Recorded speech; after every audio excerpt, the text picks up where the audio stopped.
Yeah.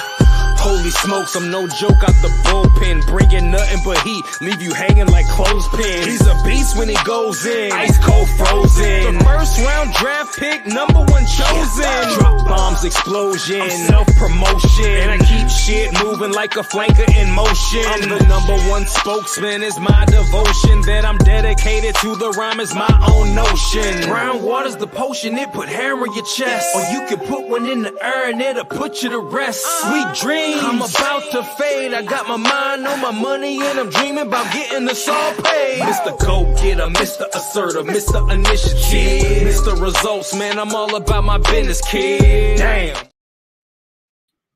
All about business on a suddenly not so casual Thursday evening. It is Thursday, September 21st, 2023. Thursday Night Football, NFL Week 3. Thursday Night Football, College Week 4, a combo show of the Circa Millions, and we love it. Knowledge for college, the Shark and the Gun, live on Sharky Waters Nation, Twitter, now known as X, and a brand new YouTube channel. We encourage you people to come into YouTube, chat with us. We can see your comments on YouTube specifically. Guns Picks, Thursday night. What's going on, brother?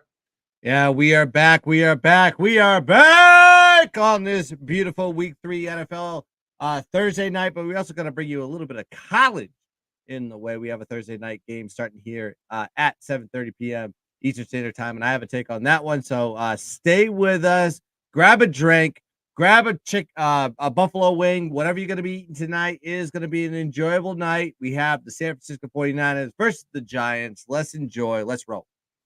Short week, pro ball, a lot going on in this game. I'm going to throw it to the gun first. Guns Picks, a total is in your radar, a contrarian one at that. You like the under? The first official of the broadcast. Here's what I like about when you're looking at line correlation. You look at the total too, and I think everybody that even if you're a side better, you have to look at the total to see if it matches what the side is. When you look at this line, it's sitting at like -10.5, -10, and you're seeing the total sitting here at 45. You've seen it going up towards the 49ers, and then you see the total here. I think it opened at 45. Now you've seen it start to drip down into 43, 43.5 territory. It tells a story to me, and it tells me an understory, especially for the total. Let me tell you why. These two teams coming to do a short week with limited travel. So the travel is not really the issue on this one. They've both been staying on the West Coast, and they should be well rested for this game. A lot of injuries for the New York Giants in this one. Listen, Saquon Barkley is out. You saw the injury last week. Also, the left guard and left tackle is out on this one. Two key linebackers not playing as well. So a lot of injuries here in this short week for the New York Giants. This is going to hurt them on the offensive end. They're going to have to do with Matt Breida, which tells me that we're going to have to deal with Daniel Jones doing a lot of the running on this one. He had 59 yards rushing last week versus the Arizona Cardinals. So if it's not with Daniel Jones's feet scrambling, he's going to have to pass. And you know, when Daniel Jones passes, it's not the dimes that we're used to.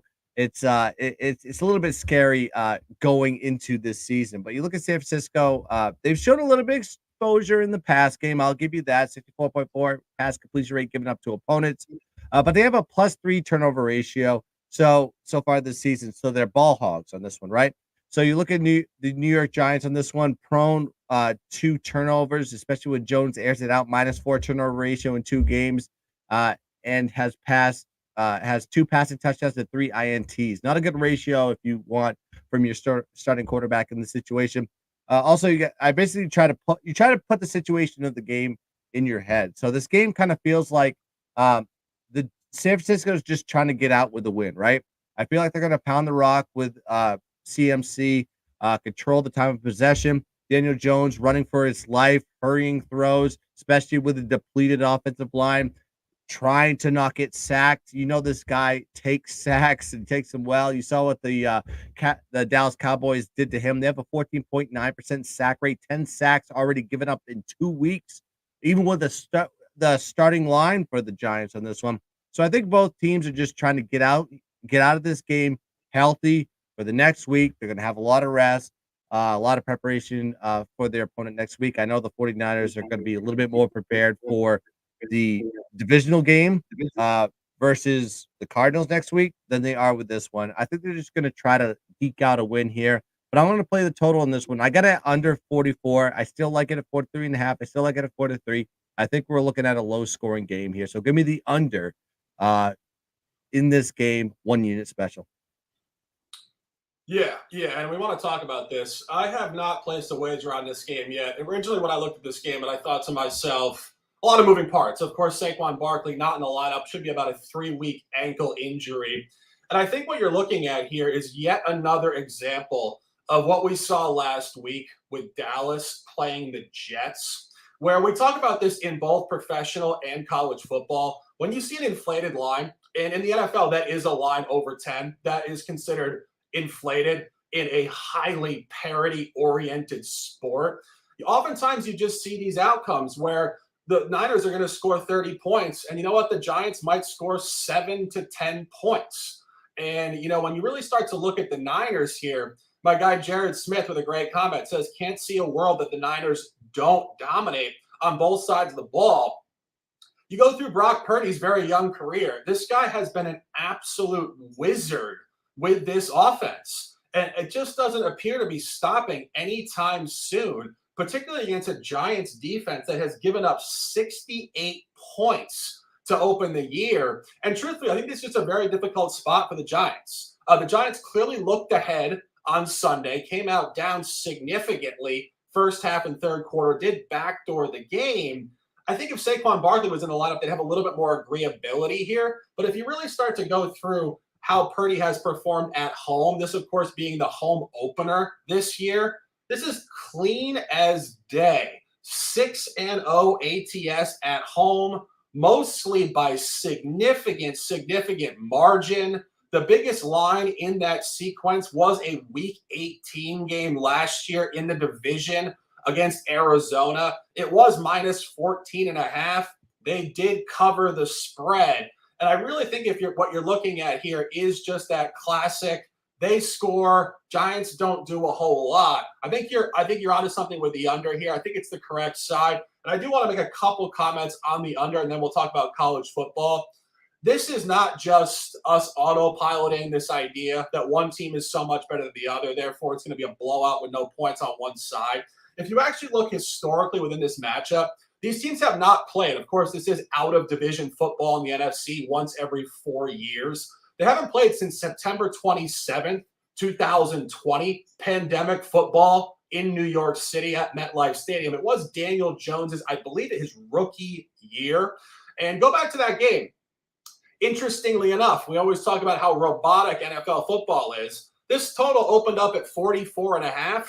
Guess what the score was 4 years ago? 36-9. What does that add up to? 45 points. But if you go back through the previous 4 matchups, the last time these two teams went over this particular number, it was 2014.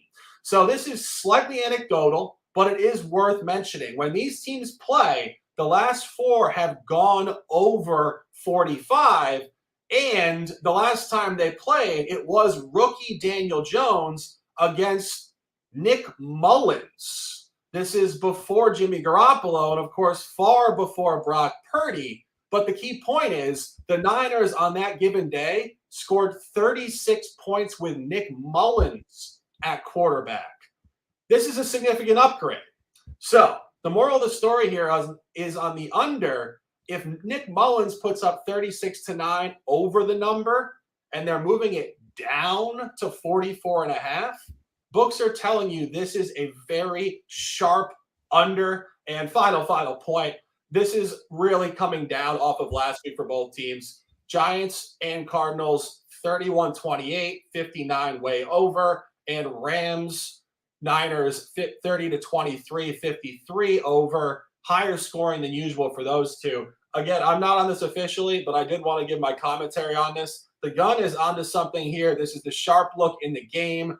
Our group chat is firing off with commentary on this under, and this really is shaping up to be a lower scoring game tonight. 5:15 Pacific, 8:15 Eastern, Levi's Stadium, Santa Clara, California. The Gun, under 44, 43 and a half. Now, college football, let's open this conversation up. We got one game kicking off here in 7 to 10 minutes. We love this conference. 2 words, Sun Belt. And we love this particular bye team, Georgia State. We talked about it on the non-Power 5 conference show in the middle of the summer. We said they're a bye team over 5.5. Guess what? They're 3-0, and this is a team that went 4-8 last year with almost every loss by 1 possession. It's a revenge game. It's an official from the Gun. Yeah, we should just call our college football show the Georgia State We Love Them show or something like that. Well, we're working on a title for this one because Georgia State is on a tear, and they are on a revenge tour tear. And this is one of the stops here with Coastal Carolina. Listen, they started 3-0. Sharks said it right there. They're off a road win. Revenge game in that one as well. Off Charlotte, 35-14, absolutely dominating on the offensive end, 568 yards of total offense, plus 212 net yards. I gave you the pick at -7.5. You're welcome, America. That was the play. Now you got to look at Coastal Carolina. Listen, they're 2-1 for the year, but their only loss was to UCLA. So take that with a grain of salt. So this team is kind of playing a little bit strong on this one, but I still like the Georgia State side here on the plus as a road dog. Georgia State, what do they like to do? They love to run the ball. They have a dual threat option in there with Darren Granger. We love Darren Granger, 6.4 yards per carry this season. And they have a great running back too in Marcus Carroll, 5.3 yards per carry, 2 touchdowns for him already this season. This team is not one-dimensional, however.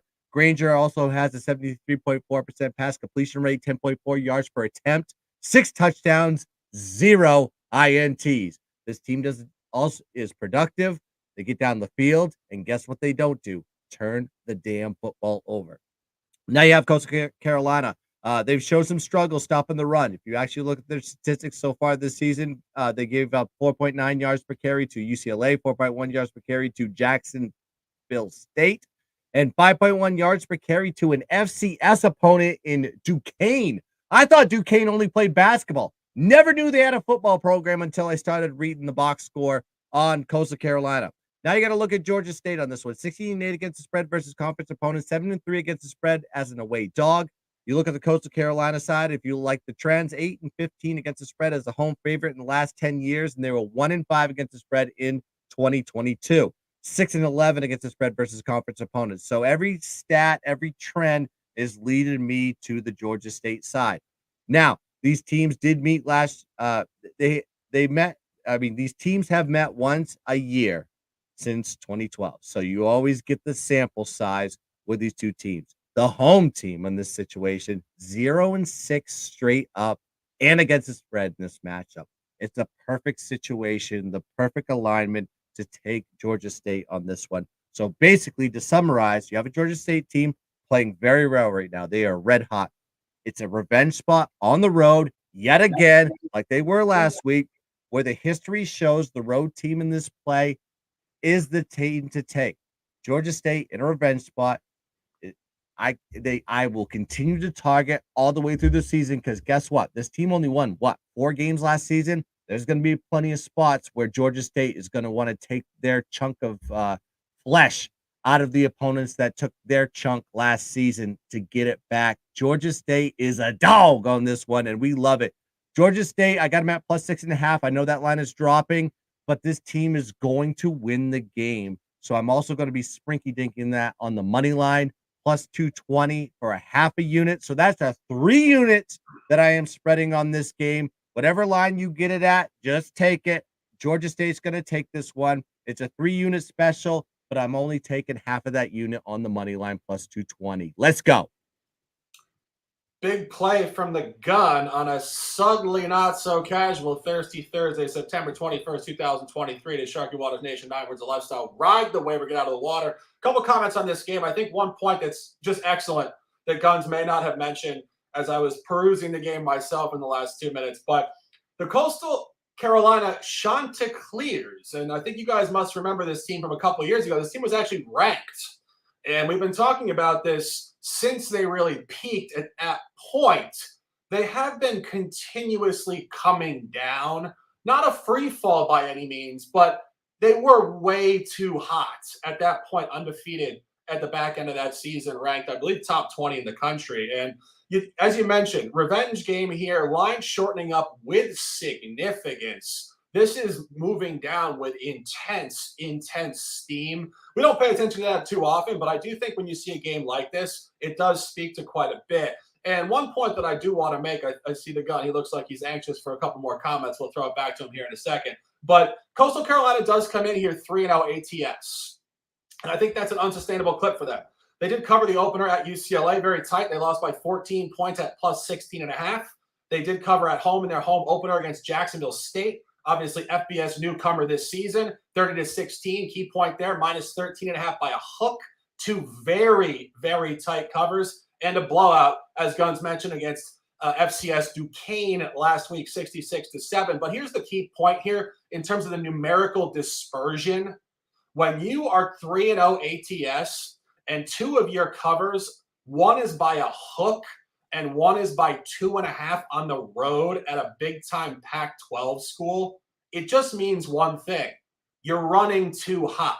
It means you've bet on the number and you've gotten small window variance in your favor. So when I look at this matchup, without even looking at Coastal versus Georgia State, historical rivalry in the Sun Belt, I just look at the data. The dispersion should be coming the other direction against Coastal Carolina. And I think the market agrees with it. Guns picks, more comments. Yeah, I just want to give a shout out to the football guy, 97 on this one. Doesn't Coastal have an 8th-year quarterback? Yes, they do. Grayson McCall. If you remember, Grayson McCall at the end of the season was trying to jump ship and try to leave on the transfer portal because Chadwell, the head coach of last year, decided to go to Liberty Bibberty, and he went there, and then they have a first-year head coach there. So there's a lot of transition. There's a lot of changeover with that team altogether, where this Georgia State team is bringing back everybody from last year. This team is on a mission. I'm telling you, we have to be back in Georgia State until something tells us different here. Very veteran team on this one, and I think, by God, this team is going to win this game outright. I'm very confident on this one. I don't spread around 3 units on a play if I don't feel confident with the team. Yeah, and I agree with you. I think you're on quite a bit here. And the game is about to tip off, so we're going to wrap it up on that. 18 minutes in the books. So Shark and the Gun, a fast-paced Thursday evening show. NFL Week 3, college football Week 4. We will be on here tomorrow night at the same time. Fridays are always at 7 o'clock now. Knowledge for college. And we have a ton of top plays, a ton to discuss tomorrow night. That will be detailed analysis. I will be dropping 1 additional or 2 additional plays to my already 5 that have been dropped. This is where we get data. Conference season is opening. It is the back end of September. It is an opportunity to dominate. We appreciate you guys on YouTube. Follow on YouTube specifically so we can get this chat ramped up as we really start to build this. As I mentioned, our StreamYard simulcast only allows us to interact on YouTube. So the Twitter X chat is a little bit obsolete, if you will. And the Gun with 2 top plays. It is 9 words of lifestyle. Ride the wave out of the water. Under 44 in the professional game at Levi's Stadium. And just about to kick off, plus 6.5, Georgia State on the road. 4.5 now. A sharp look. Appreciate you guys immensely. Sending you the top vibes. Just want to repeat, 7 o'clock tomorrow night. Put your notifications on. The Shark and the Gun, Knowledge for College. Guns picks. Close out with some words, and let's dominate. Yeah, make sure you subscribe to the channel here, Sharky Waters Nation. And like Shark said, we're going to be back 7 p.m. tomorrow, but also we're going to have the morning show. We're coming back here at 10 a.m., and I'm bringing back Pimp Slap again for the luck because we went absolutely electric in that show, firing out the plays, 2-1 on the coffee plays, 6-3 overall on all the college plays that we went on the shows. So let's go. Let's dominate. Let's cash some tickets tonight. And as always, let's keep dancing. Amen.